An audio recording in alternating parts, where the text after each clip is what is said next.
Tapi ya beginilah eh, hukum di negeri ini yang kalau nggak dikawal ya tahu sendiri ya.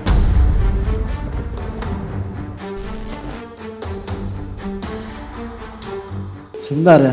Siap. Jaga sikap saudara ya.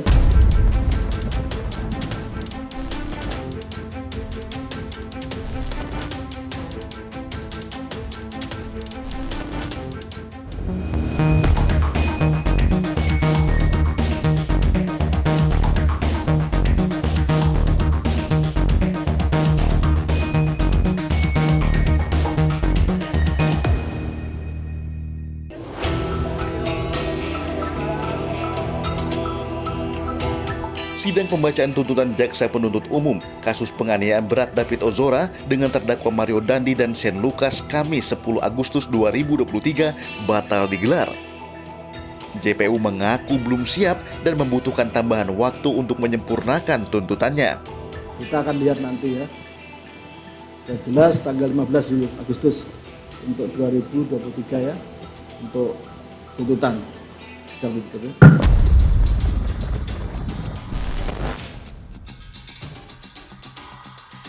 Jonathan Latumahina, ayah David Ozora, mengaku kecewa atas penundaan pembacaan tuntutan terhadap kedua terdakwa. Menurutnya ada keanehan dalam penundaan tersebut, apalagi sejumlah orang dari tim kuasa hukum para terdakwa tidak hadir dalam sidang. Dan tadi teman-teman pasti juga lihat ada yang aneh. Biasanya pengacara-pengacara berdua itu komplit dari awal. Seperti udah tahu ya. Hari ini nggak datang. Seperti udah tahu gitu.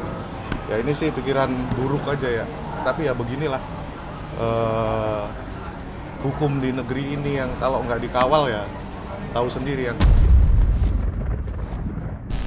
Udah clear gitu loh. Kita sebagai awam yang nggak terlalu ngerti hukum aja memandang bahwa ini harusnya cepat, perkara begini kok. Ini bukan perkara yang kayak mega skandal atau apa, tetapi bisa jadi memang ada mega skandal akhirnya kan. Sebelumnya JPU mendakwa Mario Dandi dan Shane Lucas dengan penganiayaan berat berencana terhadap David Ozora. JPU menggunakan pasal berlapis untuk menjerat keduanya, yakni pasal 355 ayat 1 KUHP, junto pasal 55 ayat 1 ke 1 KUHP, subsidiar 353 ayat 2 KUHP, junto pasal 55 ayat 1 ke 1 KUHP. Sementara dakwaan kedua yakni pasal 76C junto pasal 80 ayat 2 Undang-Undang Nomor 35 Tahun 2014 tentang perubahan atas Undang-Undang Nomor 23 Tahun 2022 tentang perlindungan anak. Para terdakwa terancam hukuman penjara maksimal 12 tahun. Di sisi lain, Jonathan Latumahina berharap agar JPU bisa memberikan tuntutan maksimal untuk kedua terdakwa dengan pertimbangan berbagai fakta yang telah terungkap selama persidangan berlangsung. Maksimal aja, karena kan seperti tadi saya sampaikan bahwa fakta-fakta hukumnya udah terbuka, ditambah lagi dengan attitude-nya yang seperti itu, menggampangkan.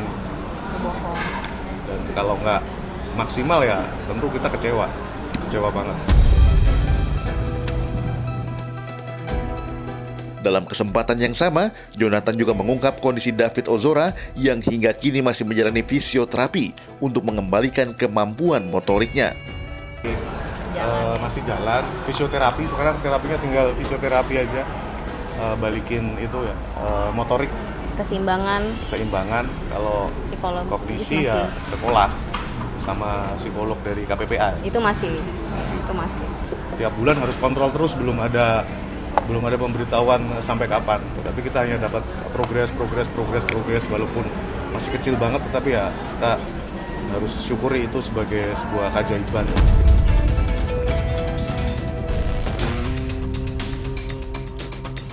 Tak hanya fakta kejadian yang menarik perhatian, tingkah laku Mario Dandi selama sidang juga memantik kemarahan hakim. Selengkapnya di iNews File.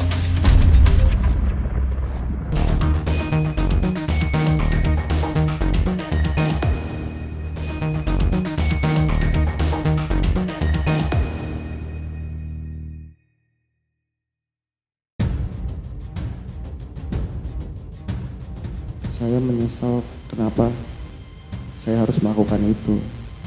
Kenapa saya nggak berpikir sebelum saya melakukan itu? Saya nggak menyangka saya melakukan perbuatan sehebat itu.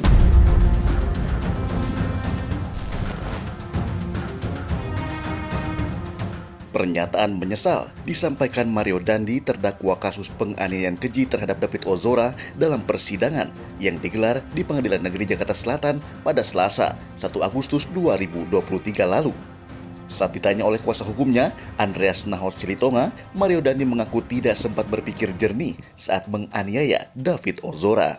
Apakah nggak ada pertimbangan, aduh ini saya pukul nanti saya masuk penjara atau apa gitu? Saya sudah nggak bisa berpikir jernih pada saat itu. Oke, sekarang dampaknya kita sudah lihat ya, saudara. Dampaknya sudah kita lihat, kemarin juga ahli sudah menyampaikan bahwa ada kerusakan yang signifikan dan permanen gitu ya. Bagaimana saudara menyikapi kalau pada saat kejadian mungkin nggak bisa ya, sekarang bagaimana? Apakah ada penyesalan atau apa? Saya heran juga kenapa saya bisa sampai seperti itu gitu. Kenapa pada saat itu saya nggak berpikir berulang kali sebelum saya melakukan tindakan itu gitu. Dan yang paling saya sesali ya kondisi yang dialami korban saat ini.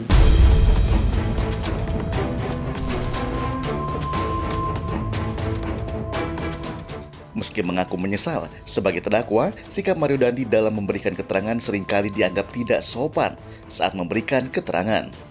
Bahkan Mario Dandi sempat mendapat teguran dari Majelis Hakim Alimin Ribut Sujono. Sebentar ya, Siap. jaga sikap saudara ya. Siapa yang mulia? Benar. Mario Dandi juga sering menjawab pertanyaan dengan berbelit-belit. Salah satunya saat Majelis Hakim menanyakan tentang kepemilikan mobil Rubicon berplat B120 DEN yang dikendarainya saat melakukan penganiayaan. Kalaulah ini saudara diminta untuk jual, kan? Tapi kenapa saudara malah bikin plat nomor? Saudara kasih plat nomor yang berbeda dan plat nomornya itu adalah plat nomor inisial saudara. Ya, saya disuruhnya dijual, tapi sayanya malah yang merasa ini mobil punya saya sepenuhnya gitu yang mulia. Salahnya saya kayak gitu. Saudara, ini mobil saudara. Jujur, orang tua diberikan kepada saudara atau mobil siapa? Orang tua saudara atau Mobil Pak D saya.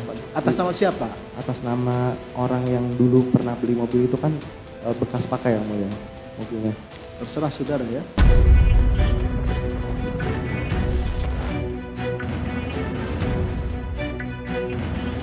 Dalam sidang di hari yang sama, kuasa hukum Mario Dandi menghadirkan saksi ahli meringankan Jamin Ginting, ahli hukum pidana. Saat bersaksi dalam persidangan, Jamin Ginting menyinggung soal restitusi yang diajukan oleh keluarga David Ozora sebesar 120 miliar rupiah. Menurutnya, besaran restitusi haruslah masuk akal dan jangan dijadikan unsur pemerasan. Dalam konteks restitusi yang dimasukkan itu kan menyangkut tentang ganti rugi ya. Ganti rugi yang dialami oleh korban. Tentu pembuktiannya tentu pembuktian formil karena harus ada dokumen-dokumen pendukung terkait dengan kerugian tersebut ya. Tapi memang dalam konteks restitusi dia bisa juga masuk dalam potential loss gitu loh. Artinya kemungkinan dia sakit, kemungkinan dia ini dinarasikan, tetapi harus yang masuk akal kan begitu kan. Jadi jangan orang malah nanti restitusi itu jadi ajang pemerasan terhadap pelaku tindak pidana.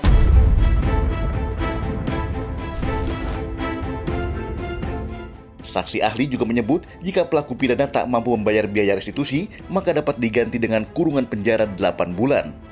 Apakah restitusi ini bisa diganti dengan pidana kurungan? Ya tentu dalam semua tindak pidana kalau ada terkait dengan apa namanya uang pengganti, apakah namanya terkait dengan denda yang tidak dibayar atau uang pengganti atau restitusi, itu bisa disubsidiarkan menjadi kurungan. Paling tinggi pidana kurungan itu adalah 8 bulan.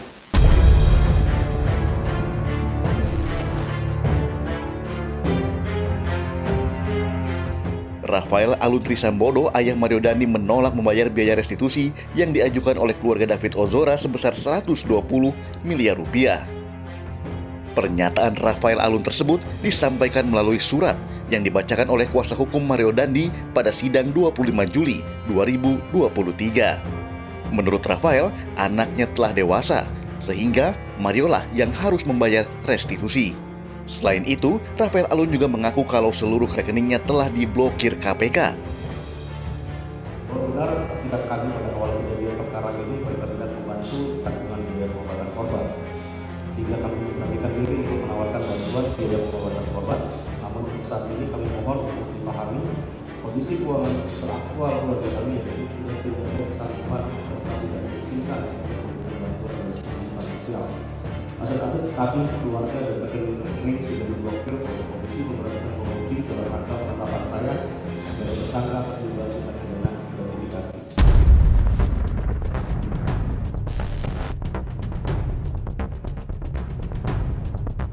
Sebelumnya, keluarga korban David Ozora mengajukan restitusi melalui Lembaga Perlindungan Saksi dan Korban. LPSK menetapkan besaran restitusi 120 miliar rupiah atas kerugian yang diterima korban David Ozora. Perhitungan tersebut meliputi 3 komponen, yakni kehilangan kekayaan atau penghasilan senilai Rp18.162.000, penggantian biaya perawatan medis psikologi senilai Rp1.315.660.000, dan yang ketiga, ganti rugi penderitaan senilai Rp118.104 miliar.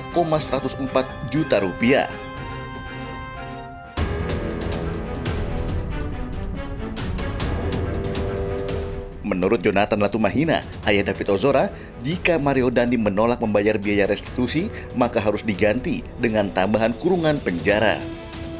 Kalau kita sih ikut aturan hukum aja ya, restitusi itu kan salah satu dari penegakan hukum. Kalau kita keluarga mah simpel aja. Kalau dia nggak mau bayar, ya diganti kurungan aja. Kenapa nilainya banyak? Biar makin lama dia dikurung. Kalau harapan dari keluarga kan gitu aja. Sesederhana itu. Urusan mau dibayar apa kagak itu nanti di pengadilan aja. Tapi harapan kami adalah ketika nilai tersebut menurut dia terlalu berat atau nggak masuk akal ya, ganti aja pakai kurungan.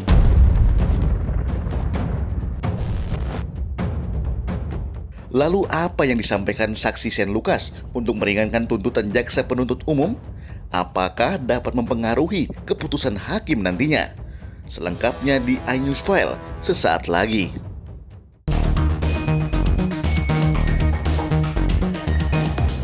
Sebelum menjatuhkan tuntutan kepada para terdakwa kasus penganiayaan terhadap David Ozora, jaksa penuntut umum terus menggali sejumlah fakta dalam persidangan. Dalam sidang yang digelar pada 3 Agustus 2023, JPU menanyakan percakapan Shane Lucas dengan Mario Dandi di mobil sebelum melakukan aksi kejinya. JPU menilai omongan Shane saat itu turut menyulut emosi Mario Dandi. Cewek lu nih, Cen, dilecehin. Lu marah nggak? Saya bilang marah. Marah. Terus jawaban saudara apa lagi selain marah? Ya, jadi pada saat saya dibicarakan seperti itu dari Mario, saya menjawab itu dengan spontan, Bu, dengan saya jawab, gue marah lah kalau jadi lu gitu kan. Ya itu cewek, bukan cewek gua, digituin. Ya kalau gue jadi lu, wajar gue marah dan gue pasti bakal mukulin gitu. Pada saat saudara mengucapkan, ya gue marah, terus gue juga gebukin. Saudara sadar tidak kata-kata atau kalimat yang saudara ucapkan itu akan dapat memicu emosi dari Mario? Pada saat itu tidak, Bu, karena Tidak ada terpikir. iya, karena di situ Mario juga menanyakannya ketawa-ketawa. Dalam kesempatan yang sama, Shane Lucas juga mengaku menyesal karena tidak mencegah Mario Dandi saat menghajar David Ozora hingga terkapar tak berdaya. Dengan saudara melihat tindakan yang dilakukan Mario, sedangkan saudara berperan merekam kejadian tersebut, apa yang saudara rasakan? Saya sungguh menyesal, Bu, karena kurang cepat untuk melerai Mario, Ibu. Jadi akibatnya David terkena dampak dari tindakan Mario, Ibu. Dan saya kaget, shock. Karena saya belum pernah ngeliat Mario yang seperti itu, Ibu. Belum pernah. Belum pernah sama sekali. Menurut Sen, aksi pembiaran tersebut terjadi karena ia syok dan takut. Kenapa setelah dia babak belur, menunggu babak belur dulu, baru saudara berusaha untuk men-stop? Karena pada saat saya melihat tendangan pertamanya Mario dilemparkan ke David, saya kaget, shock, takut dan Di hari yang sama, Sen Lukas menghadirkan kekasihnya Melianti Agustina sebagai saksi meringankan. Dari saksi Melianti Agustina, diketahuilah kalau Sen Lukas sempat memberitahu kalau ia akan pergi menemani Mario Dandi untuk fighting. Saksi ingat nggak pernah menerima WA dari Sen mau fighting sama Mario, mau fighting? Ingat nggak? Nggak ingat. Nggak ingat. Kalau saya tunjukkan bukti chatnya nanti dilihat ya, ingat apa enggak ya? Mohon izin menunjukkan bukti chat majelis hakim. Ini tanggal 20 Februari ya, jam 17.39, Sen WA kamu mau nemenin Dendi fighting OTW. Dia ngirim share foto lokasi, foto Sherlock, kemudian dia kirim foto selfie dia sama Mario. Ingat nggak? Iya. Hah? Baru inget ya? Baru inget sekarang ya. Oke, ada ya itu ya, mau nemenin Dendi fighting gitu ya. Kamu tahu nggak maksud dia fighting itu ngapain? Enggak. Sementara tim kuasa hukum Sen Lukas, Happy Sihoming, membantah kalau kliennya melakukan pembiaran saat Mario Dandi menganiaya David Ozora. Menurutnya, Sen Lukas tidak mengetahui niat Mario Dandi untuk menghajar David Ozora. Sebenarnya unsur pembiaran itu pun kita dari segi mana dulu, kan gitu kan?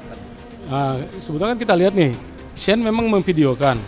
Pada saat memvideo tiba-tiba terjadi tindakan kekerasan yang dilakukan oleh Mario. Nah ini kan kalau Sen tadinya sudah tahu boleh dilakukan pembiaran. Tapi Sen kan dari mulai dijemput sampai kejadian dia tidak pernah tahu bahwa Mario itu punya niat untuk melakukan penganiayaan tadi, dan itu kan kejadian sangat cepat. Sen Lukas didakwa melakukan penganiayaan berat terencana terhadap David Ozora bersama Mario Dandi dan anak AG. Meski tidak ikut menganiaya David Ozora secara langsung, dalam kasus ini Sen memiliki sejumlah peran yang cukup penting. Sepanjang persidangan, setidaknya ada 3 peran Sen Lukas yang dirangkum tim iNewsFile. Sen dinilai menjadi provokator Mario Dandi. Sen merupakan orang yang merekam video saat Mario Dandi menganiaya David Ozora. Terakhir, Sen juga dinilai telah membiarkan penganiayaan itu terjadi hingga membuat David Ozora tak sadarkan diri. Penganiayaan berat terhadap David Ozora terjadi pada 20 Februari 2023 di Komplek Perumahan Gere Permata, Pesanggerahan, Jakarta Selatan. Kasus ini menjadi sorotan publik bukan hanya karena menyebabkan korban luka parah, tapi juga turut menyeret ayah Mario Dandi, Rafael Aluntri Sambodo, yang merupakan pejabat Direktorat Jenderal Pajak Kementerian Keuangan. Persidangan penganiayaan berat terencana terhadap David Ozora dengan terdakwa Mario Dandi dan Sen Lukas masih terus berlangsung. Publik pun menanti vonis hakim yang dijatuhkan kepada kedua terdakwa.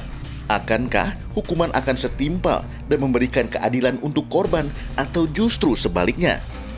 Jadi jangan bilang Anda tidak tahu akan permasalahan ini karena kami sudah memberitahukannya.